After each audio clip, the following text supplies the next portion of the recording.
你总在最关键的时候出现，以一己之力力挽狂澜。你对什么也不在乎，你总是把很多东西背在自己身上。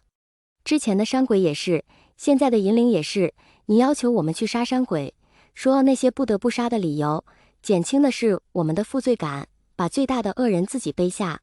你以为我没有看到你除去山鬼身上的怨气吗？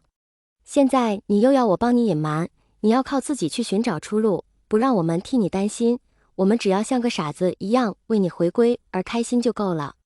你什么都自己背着，什么都不告诉我们，你凭什么？魏无羡，你就那么不相信你亲近的人吗？明明已经因为逞强死过一次了，为什么他还能这么执迷不悟？他凭什么？他凭什么一点也不肯改变？魏无羡沉默着，把金铃一把拥进怀里。多少年前，江澄也说过类似的话，只是他一向不肯好好讲话，满嘴伤人的刀子里，还要靠他自己去猜江澄真正的意图。他伏在他的耳边，轻声说：“你这孩子，脾气真是跟你舅舅一个样。我相信你们，但比起我，我更希望你们能好好的。”他还是为了自己的梦想，为了自己的原则在活。他的梦想即为所爱之人的幸福，是世道永不辜负不当辜负之人，是明知不可而为之。于是他自己的安危就要往后靠了。金铃的泪水顺着眼角淌下，很快便打湿了肩膀处的一片。他一把推开魏无羡，哽咽着说：“我答应你，我不告诉我父母，也不告诉舅舅他们。但是如果你开始出现什么异常，我一定会立刻把所有事都告诉他们，绝不会听你半句话。”魏无羡单手抓着一只黑色酒壶，懒洋洋地靠在窗边。金铃在那之后就累惨了，倒在客栈里还在昏睡。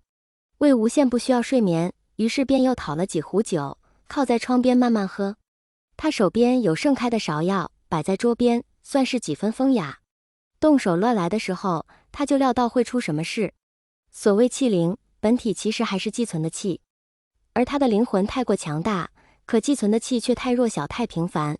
自他第一次现身感受到那股被撑破般的压迫力时，他就知道自己不会长久，更别提后来长时间的在外停留，乱来一样的使用灵力，召唤厉鬼，更是动辄吸收怨气。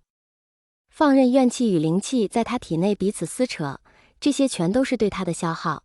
但这一切都太匪夷所思，以这种方式死而复生之人，翻遍古籍也未必有几个人，哪怕有记载，恐怕兰陵金氏和云梦江氏的藏书里也不会有多详尽。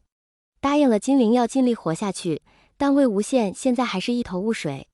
他叹了一口气，没骨头似的靠在美人榻上，抬着眼皮愁得要死，顺着长街往外看，突然精神一振，看到一个熟悉的身影。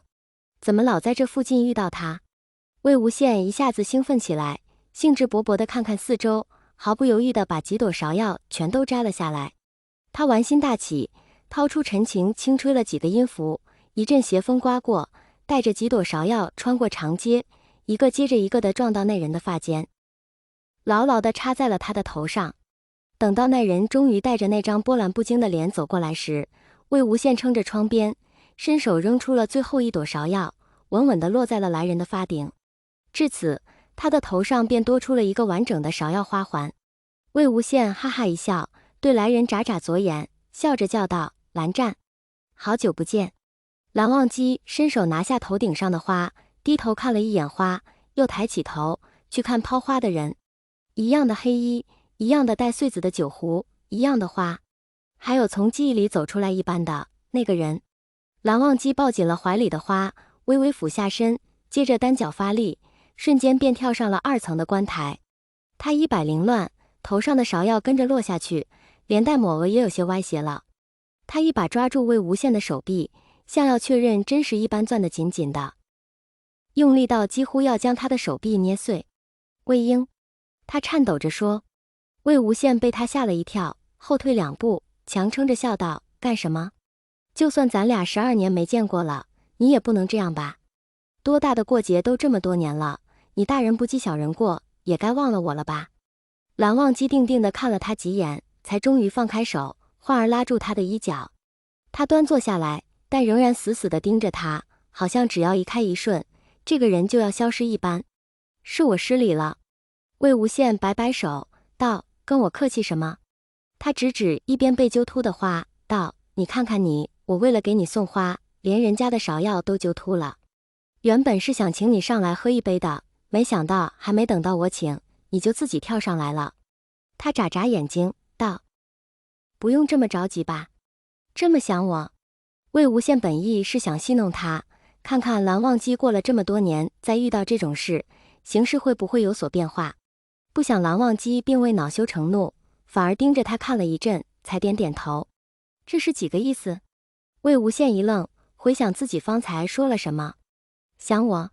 不会吧，那就是急着上来喝酒。想到这里，他恍然大悟，好你个蓝忘机，12年过去，都开始馋酒了。